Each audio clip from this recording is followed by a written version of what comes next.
పైగా మొన్న మహానాడులో మాట్లాడుతుంటాడు, ఈ గండిపేట అనేటువంటిది నాయకుల్ని తయారు చేసే యూనివర్సిటీ అన్నావు. నీ యూనివర్సిటీలో సబ్జెక్టులు ఏంటి బాబు? నీ యూనివర్సిటీలో గ్రూపులేంటి బాబు?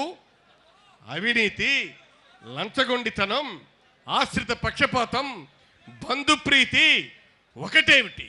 మొత్తం ఏవైతే జరగకూడదో నీవు ఏది చెబుతావో అది చెయ్యవు, ఏది చెప్తాడో అది చెయ్యని వాడే చంద్రబాబు నాయుడు.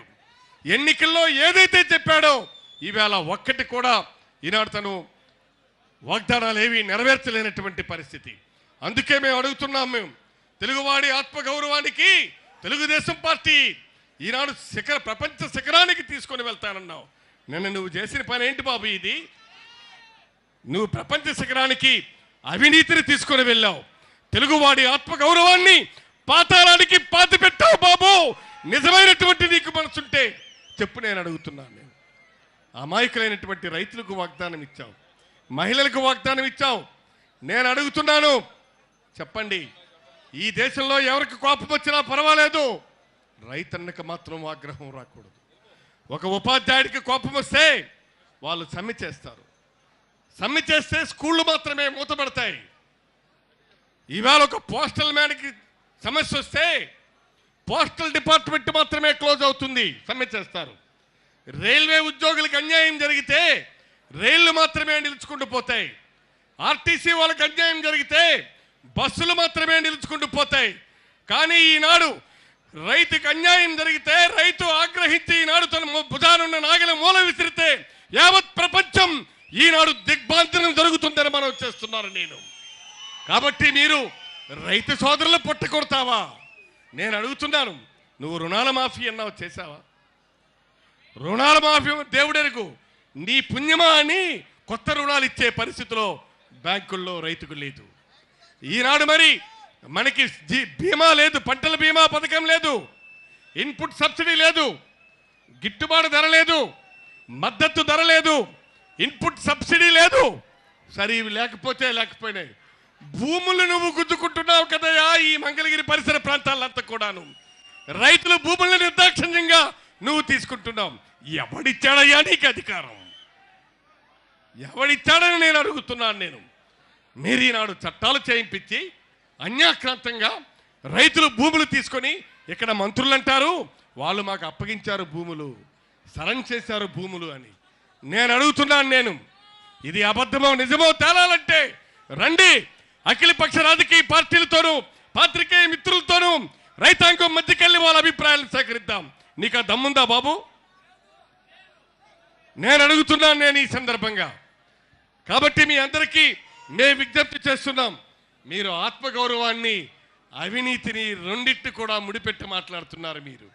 మీరు చేసేటువంటి అవినీతితో రామారావు గారు పార్టీ పెట్టి ఆత్మగౌరవాన్ని ప్రపంచంలో తెలుగువాడు ఒకడు ఉన్నాడని చెప్పి ఆయన్ని చాటి చెబితే ప్రపంచంలో తెలుగువాడు ఉన్నాడు, వాడు పచ్చి అవినీతి పరుడని చెప్పి నువ్వు రుజువు చేసినటువంటి ముఖ్యమంత్రి.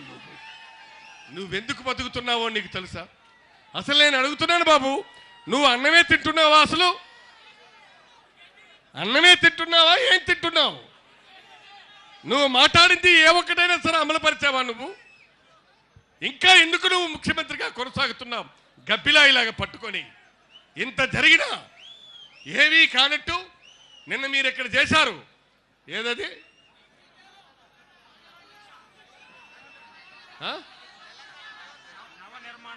నవనిర్మాణ దీక్ష. దేనికి నవనిర్మాణం బాబు?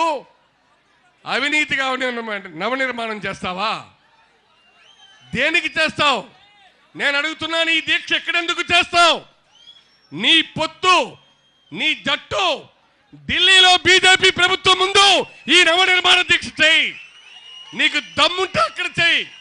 ఏడా వెంకయ్య నాయుడు ఏం మాట్లాడే? ఆ వేళ మన్మోహన్ సింగ్ గారు 5 సంవత్సరాలు స్పెషల్ స్టేటస్ ఇస్తామంటే ఈయన రాజ్యసభలో 10 ఏళ్ళు అడిగాడు. స్పెషల్ స్టేటస్ ఇమ్మనమని 10 ఏళ్ళు అడిగాడు. ఎక్కడ మాట్లాడే?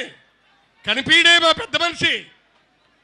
ఏం వెంకయ్య నాయుడు గారు, చంద్రబాబు నాయుడు గారు మీరు ఎక్కడున్నారు? ఇక్కడ కాదు మీరు చేయాల్సినటువంటి నవనిర్మాణ దీక్ష, విజయవాడ బెంజి సర్కిల్లో కాదు, ఢిల్లీ ఇండియా గేట్ దగ్గర చేయి. నీకు దమ్ముంటే అక్కడ తేల్చు, అక్కడ నిలది. అయితే నిన్ను నమ్మరు వాళ్ళు, నిన్ను నమ్మరు. నమ్మకం పోగొట్టుకున్న ముఖ్యమంత్రి నువ్వు.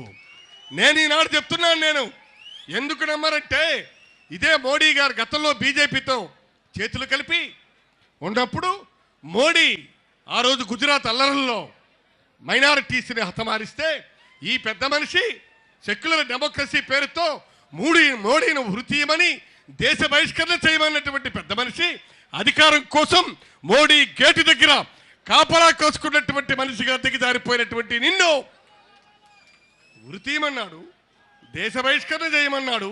ఆ తర్వాతేమో ఆయన అధికారం కోసం, అధికార ప్రాపకం కోసం మీరు ఈవేళ ఆయన గేటు దగ్గర కాపలా కాసిన పరిస్థితి, పొత్తు పెట్టుకునే పరిస్థితి ఈనాడు ఆంధ్ర ప్రజలు మర్చిపోయారనుకుంటున్నారా మీరు?